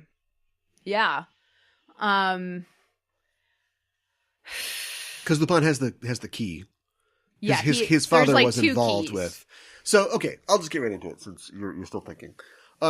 This is so confusing. I didn't know who the baby was. Is the baby Lupin or is the baby the girl? Letitia. It's the girl. It's the girl. So that was like early 1940s, I'm assuming, because they were Nazis. Yes. And so she grows up, and now it's the mid 60s, and she's maybe, let's say, just out of college, grad school, 24. She doesn't seem 24. No, I thought she was like going to be undergrad. So oh, that's right, because she wants to go to Boston University. Okay, so she's just a but that doesn't young make sense. budding Lara Croft. Because if she's 18, you can take a year off, gap year. But then the math from like the end of what World doesn't make War sense II is why is doesn't she make American? sense. Yeah, well, that doesn't make any sense. No, it doesn't. And why does she want to go to Boston University? Sorry, Boston University. So I don't think she is... sorry, Boston. I don't think she is American. Well, she speaks with an American accent and wants to go to an American university. I know. So I know. Anyway, they were really excited to make a 3-dimensional CGI Pixar Lupin, and I think that might have been a mistake. I think it... In the same way that the Tintin... Do you see the Tintin movie? The Tintin movie... I can't remember if I saw it. Pounds your face with a CGI explosion dick for like 2 hours, and you walk out and you go, I feel like that was well done, but I don't know. I can't tell you what happened. I don't know what was going on. Every second something's going on. It's so dense. Yeah, right. And I got a lot of that out of this. It's, I feel like I didn't really like the animation style. I'll just put that out there. Oh, really? No, I think it's beautiful. I think like it's really good looking, but it's just so, going from like a page to a 2-dimensional animation, especially like a Miyazaki movie, to like this, just like I don't want to ruin the movie, but like the eclipse at the end, which is this huge, strange thing. Like there's a lot of like crazy, amazing things on screen, but well, that's true. They just keep coming at you, and for this old heart, a little too much. Wonder if how you Hudson Hawk. Oh my goodness. Hudson Hawk. Yeah, what about My it? favorite movie. Yeah. He is a gentleman thief. Oh, there you Only go. not because he's from the south side of Brooklyn or whatever. Oh, you can't be a gentleman if you're not wealthy? No, he's from Brooklyn. Sorry, New Jersey. So Hudson River. Sorry. Oh. The wind coming off the Hudson River is so cold they call it a hawk. But that's who he was. Hudson Hawk. Oh my goodness. Story's just starting. I thought so. You were saying how in the first film you didn't like how capable Lupin was. I had that same problem with Letitia in this because she's so young, right? And I know that she's super into archaeology. Okay, great. But she's looking at this diary and like she's never seen this diary before. She can read ancient Hebrew. She can read all the freaking languages in it. Yeah. And then she's like doing math at one point. Math is a way different skill. I'm like, what? Nobody like, who can look, do you are math can talk. We know that. No, I'm not saying I lied that. before when I said I could do math. I'm not saying that. I just thought like the only thing that she wasn't really that good at was trying to steal stuff and trying to lie. And that's not Well, yeah, that's the whole. That's not really. That's the a kind of a flaw. runner in it because Yeah. he keeps saying that she's a fledgling thief or whatever, and she doesn't like that appellation. And eventually, she decides she's not going to do that. She's going to go to school, but like. Yeah, she keeps trying to be more like Lupin, and he's like, no, I'm Lupin. Yeah, right. Yeah, you can't be me. Yeah, I'm right. me. Yeah, I don't know. Like the story is insane, and we can. I mean, except for all the parts that aren't like if Harrison Ford had walked into the Knight's Chamber in Last Crusade, instead of the old knight sitting there, it was like Hitler. It would have been like. Like yeah, right. Mind explosion. I know. So if you want that, you got it. That's what happens. I will say that, for all the sort of weirdness of finally seeing Lupin in full 3D, his entire monkey-like skull, I felt like the direction was pretty good. Sometimes. I felt like a lot of foreign or dubbed films, a lot of air could have been let out of the script. I think Japanese is a more dense language than English, and they're left. In a lot of ways. That's why they're like, because they would just be saying or doing something else. But in both this and, to be fair, in the Miyazaki film, there's a lot of great sort of camera moves. Remember, in animation, there's no camera, and you have to redraw everything if you want to move the camera. But I felt like both this and that did a lot to make it very energetic, but not overdone. The camera would move around a lot. Then there was also shots that you wouldn't normally see in an animated film, but they would do them over and over again. So like when Lupin is fighting the Nazi guy in the eclipse, him and Letitia both keep getting thrown to the ground, and the guy stands over them, and then we have a shot where they're like looking up through his legs and his head's upside down, and they do that shot like a couple times. Oh, and I kept thinking there was going to be something behind his head, like they're trying to indicate that something's going to happen. But right. But that wasn't it. It's just a shot that they picked. So no, it's kind of weird to repeat shots, like that in a quick succession. But okay, if that's what they've got programmed into the computer, I mean, I guess. I mean, we're gonna get to it at some point. Might as well be now. Well, let's not spoil anything else that we haven't spoiled. No, I was just gonna talk about Hitler a little bit. There you go. No, you don't want me to? Well, I think if we talk about Hitler, we've already kind of spoiled Hitler. So if we talk any more about his inclusion in the film, that would be spoilers. Well, let me just say this. I wish it hadn't been Hitler. Mussolini, for sure. Well, I don't know. Like, make a made-up Nazi or something like that. Or just have it not be the Nazis, even. You know what I mean? Weird. I took my kid to this movie and then, surprise Hitler. It's a little weird. What the hell is everything in the film? What is the eclipse? It's one thing to have, I don't really. There was like Atlantis in this too, because in Atlantis, the Disney, the Lost Empire, it's like, I guess Spock had like speeder bikes in the center of the planet this whole time. Well, I felt like it was Atlantis in the last movie because that was like because in Indiana Jones, it's just like, we still got spears, but we also have a cup that makes you never die. It's not like we have cell phones, Yeah, right. Okay, so I'm not going to tell you how, but black holes are involved in this film. Yep. And they're involved in a way that they don't need to be in this film. There isn't anything in this film that requires black holes to be in this film, and yet black holes. And it's very strange, but I feel like maybe it has something to do with Lupin in Castle of Cagliostro talking about Cagliostro, the country, as being a black hole of the counterfeiting business. Nobody knows any information. Things going. He says specifically black hole. I didn't. And I'm like, unless Lupin drops black holes into every all the story time. he's in. Yeah, right. Did the people who wrote this movie, were they just like doing a word search on the script for Cagliostro? And they're like, I don't black know. holes, That's weird. Eh? It's such a weird thing to be in both films. It is. That is not specifically tied to the character integrally. Yeah, that's weird. Let's talk about Zenigata. Yes. Why are you going to have Zenigata in it if he's just going to be on the team and just help everybody? I mean, he was kind of on the team in the other one, too. Because they both got thrown into the it made more oubliette sense. And they had to work together to get out. But he basically just gives them all the resources of Interpol to just say... That's why. You guys work for Interpol now. Yeah. And I think it's before he really knows the real threat. Like, he just knows that Lupin is in Africa for some reason, so I've got to go get him. Yeah. If we had had a scene where the last week it was somebody's put arsenic in all the peanut butter in the world or something. I don't believe you. But he's got to no, you got to believe me. Mm-hmm. But I don't think Lupin has that kind of relationship with any of the other characters. No.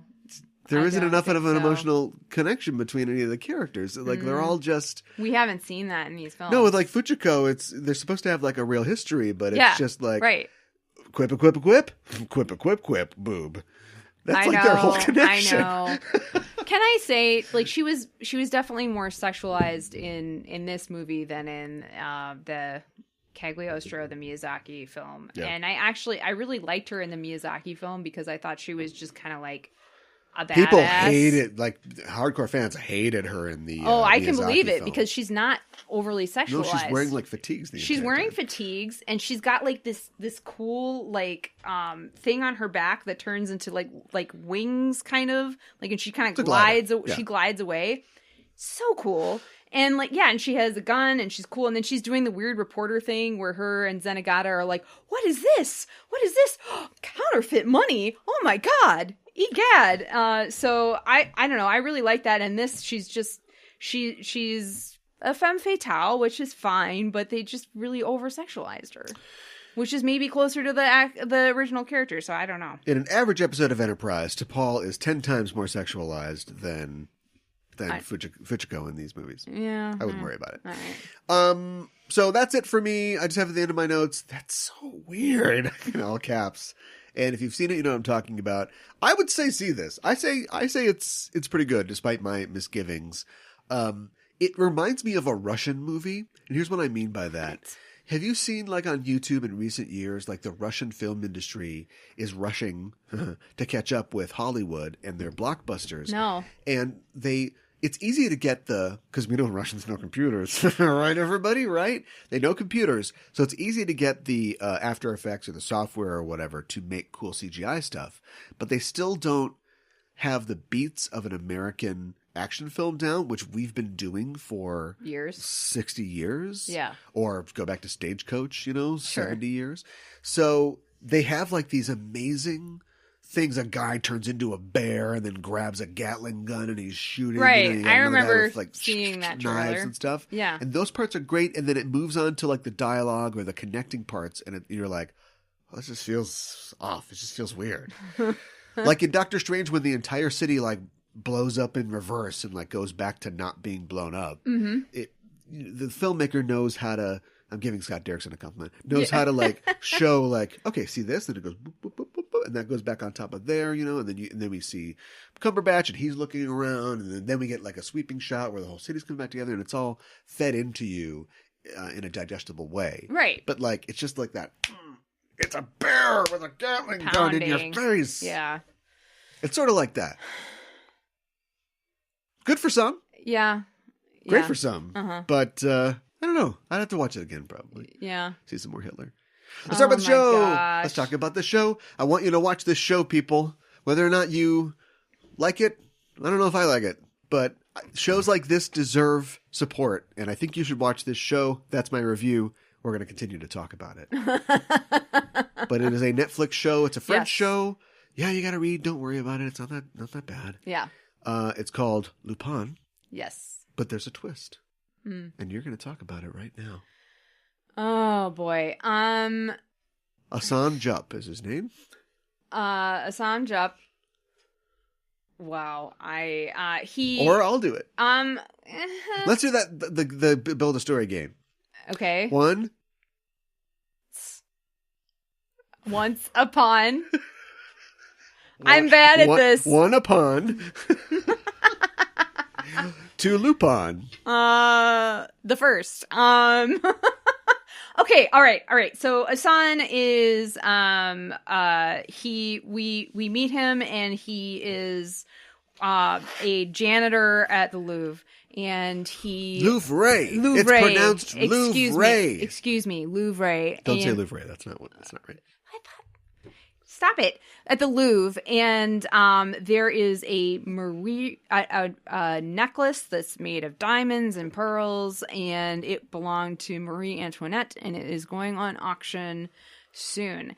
And Scene one, shot one. Okay, so he is estranged from the mother of his child, and he owes her alimony, and then there's also guys that he owes money to, and he's like, we're going to steal this necklace. And so they put this plot together, and he has this whole thing figured out. And they're like, where are you going to be? And he's like, oh, I'm going to be buying the necklace. And it's intertwined with so then he goes and he buys the necklace. All this stuff happens. No. He goes and he buys the necklace. What would that be? Oh, what would that be? Oh, that's a lot of euros. Okay, I'm only wearing this $3,000 suit. All right. We'll get to that later. Here's the part where I take over. Okay. He goes to the auction at the Louvre to get the necklace, and he outbids everybody else. He pays 80 million euros for it because we see that he has faked an identity for himself as a rich guy, and they're like, oh, we'll give him the necklace. And then he's going to inspect the necklace. Obviously, you just put it in your pocket and walk away. Right. So he's going to go inspect it while they put the transaction through, and while he's looking at it, the guys that he hired, have infiltrated the security, and they beat him up, and they take the necklace, and they run away. And this couldn't have been part of his plan. Just completely by accident, they crash their car. I know. And the gendarmes get them. Yeah. And so 5 minutes from the end of the episode, 2 weeks earlier, I know, we learned that Hassan Jupp is not just a poor janitor in Paris. Yeah. He has like a huge Lupin lair. Yeah. And he's totally rich, and he's been doing this for years. He's in his early 40s, and he's been an international man of mystery and crime for all this time, and he just decides that he needs to get his hands on this necklace. We learned through flashbacks it's because as a young boy in 1995, he was a Senegalese immigrant with his father. His father worked for the family that owned this necklace. Yes. And his father was, we don't know, framed possibly, or possibly did steal this necklace, which disappears, and went to prison and eventually hung himself in prison. And so he... Hassan is given by his father the book?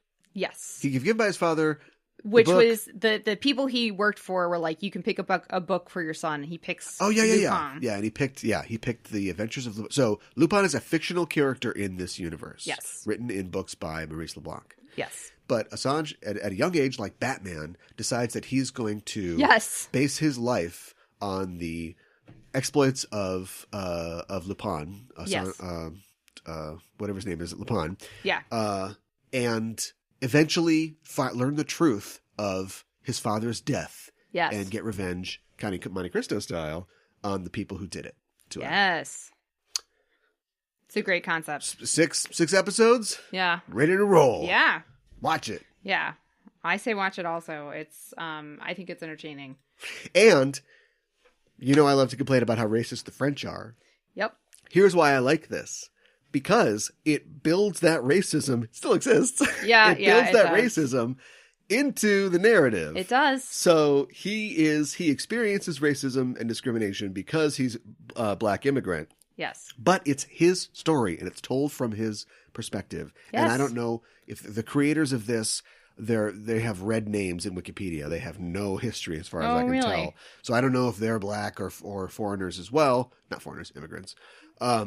But so far it is good. It isn't like most French things where there's a white cop who hasn't shaven, although that cop does exist. Yeah. It does. French cop TM is in this. Yeah. And the twist is, I don't know if he's going to be the Zenigata, but the twist is that he is a fan of the books of LeBlanc and recognizes things in the crimes from the story. So he's working on this theory that this conspiracy theory. This phantom thief is trying to be Lupin, and he's absolutely right, but nobody believes him. Nobody believes him. They're like, all right, Harry Potter. So anyway, it isn't just like, oh, here's the French cop, and then he's got a wacky black sidekick who loves basketball. That's the kind of thing you get in French productions. I know. Still. I know. So at least we're doing this, and I think it's cool. I think it's cool, too. I was a little bit like... so what's her name? The young girl who's now a woman of the family his dad worked for was like, is it true what they say about black people? So let's talk about that. Yeah.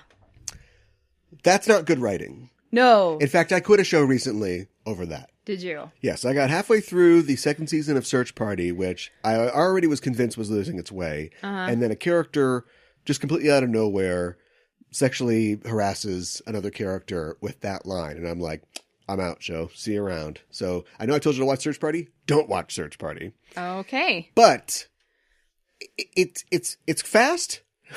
It's quick. It is a girl in the 70s. 1995. Mm-hmm. I think this thing is kind of trapped a little bit.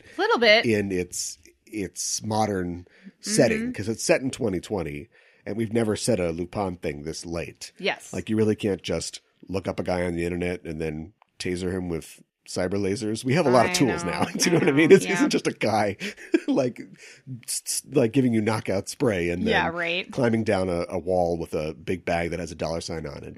But anyway, I don't have any way to defend it. I still want to watch the show, even though I don't like that moment. I do too. I don't like that. Also, why do they have to have a connection? Who cares? I know that she's their daughter, and he's going to run into because the family in the future still owns the necklace, and so he's stolen it from them, basically. Yes.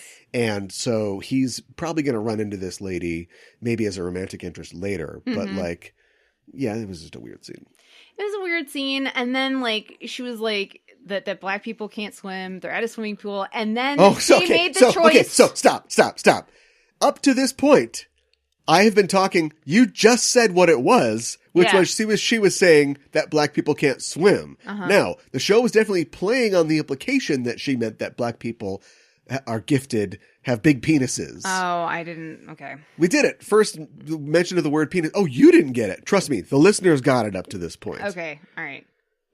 Sexually harassed and then you can't swim? Okay. All right. You're so innocent. Sorry. Shut up. I host a show with a Disney character. Shut up. We've spent too much time. Bring it home with the pool scene. I just didn't like how then they decided to have him struggle swimming.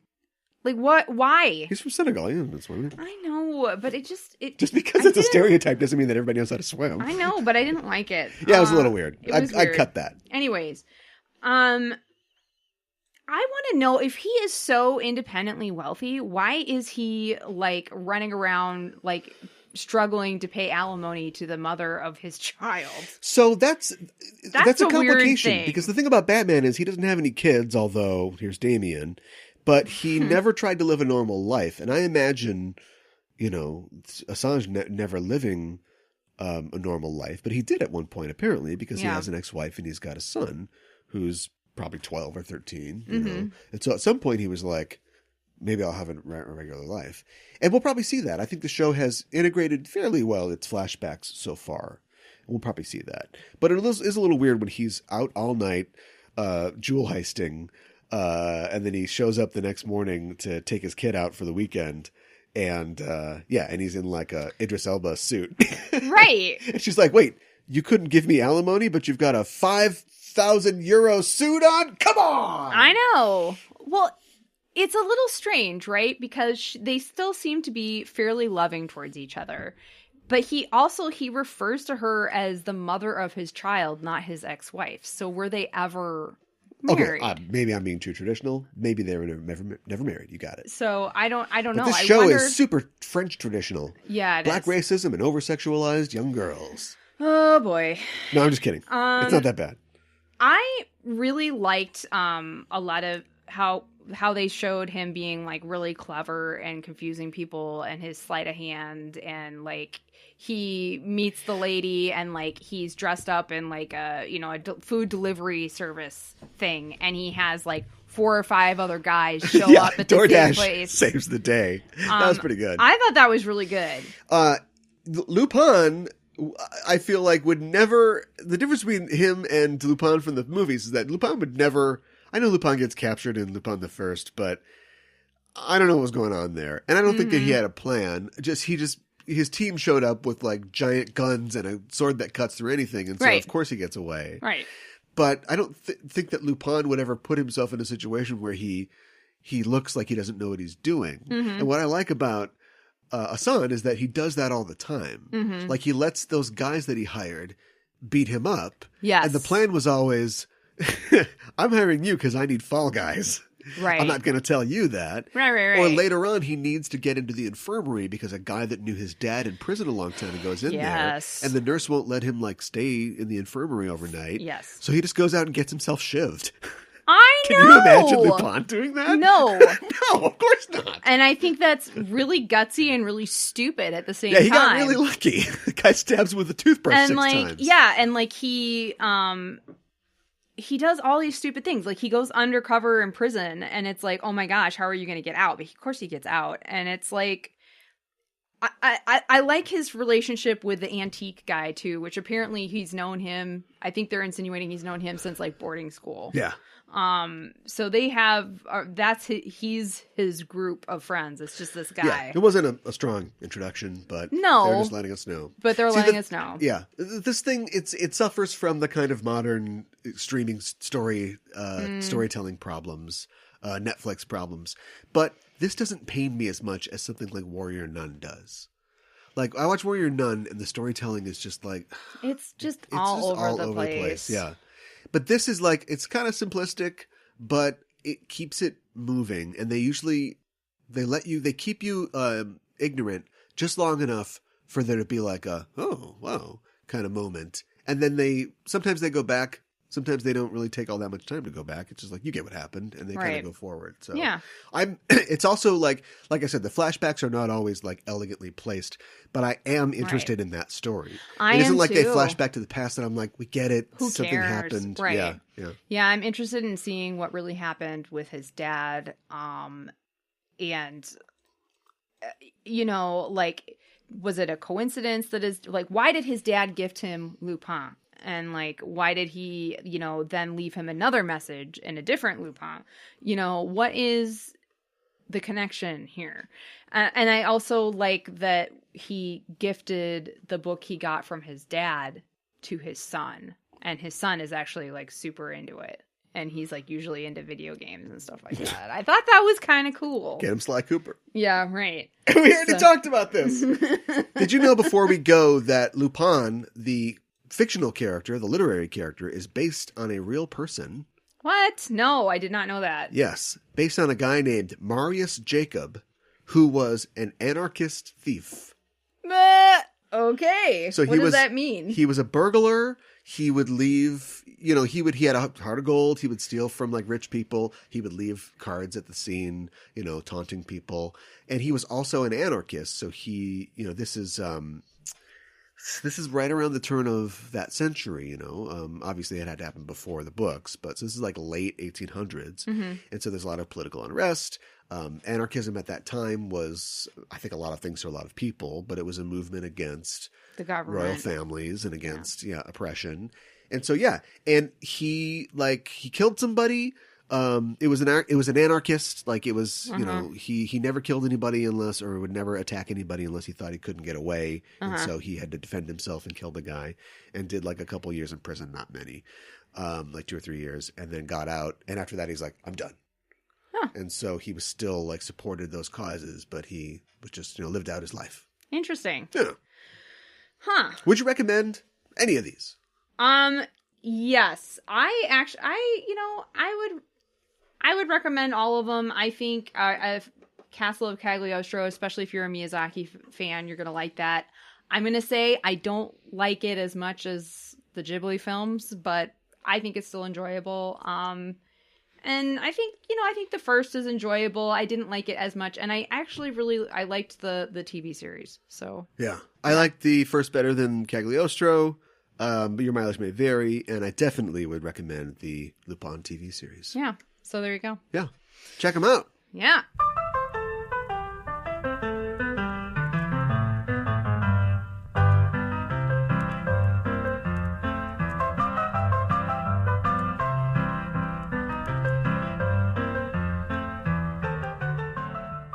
King 5,000 euro suit. Come on.